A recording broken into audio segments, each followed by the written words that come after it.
మనం ఈ వీడియోలో వైటమిన్ సి యొక్క యూజెస్ తెలుసుకోబోతున్నాం. వైటమిన్ సిని ఆస్కార్బిక్ యాసిడ్ అని అంటారు.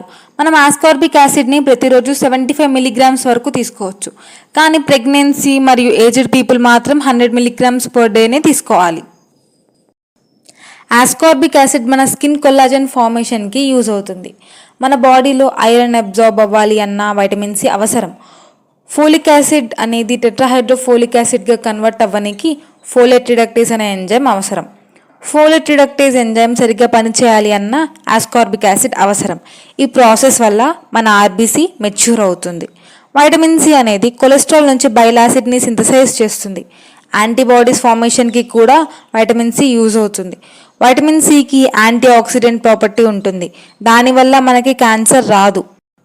అనిలిన్ డైస్ వల్ల ఫ్యాక్టరీ వర్కర్స్లో బ్లాడర్ క్యాన్సర్ వస్తుంది.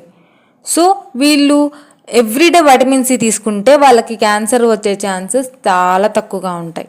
మనం ప్రతిరోజు వైటమిన్ సి తీసుకుంటే క్యాటరాక్ట్ వచ్చే ఛాన్సెస్ కూడా చాలా తక్కువగా ఉంటాయి. వైటమిన్ సి సరిగ్గా తీసుకొని వాళ్ళ బాడీలో ఐరన్ అబ్జార్ప్షన్ తగ్గి ఎనిమియా వచ్చే ఛాన్సెస్ ఉంటాయి. వైటమిన్ సి అనేది వూండ్స్ని హీల్ చేస్తుంది. సో దీన్ని అల్సర్ అండ్ టీబీ ట్రీట్మెంట్స్లో యూజ్ చేస్తారు. వైటమిన్ సి అనేది వాటర్ సాల్యుబుల్ విటమిన్.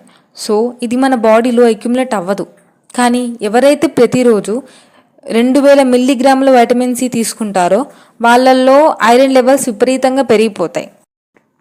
మీ బాడీకి కూడా వైటమిన్ సి కావాలి అంటే మీరు తరచుగా amla, guava, lemon and green leafy వెజిటేబుల్స్ని బాగా తీసుకోండి. ఇలాంటి మరెన్నో వీడియోస్ కోసం మన ఛానల్ని సబ్స్క్రైబ్ చేయండి, లైక్ చేయండి, షేర్ చేయండి.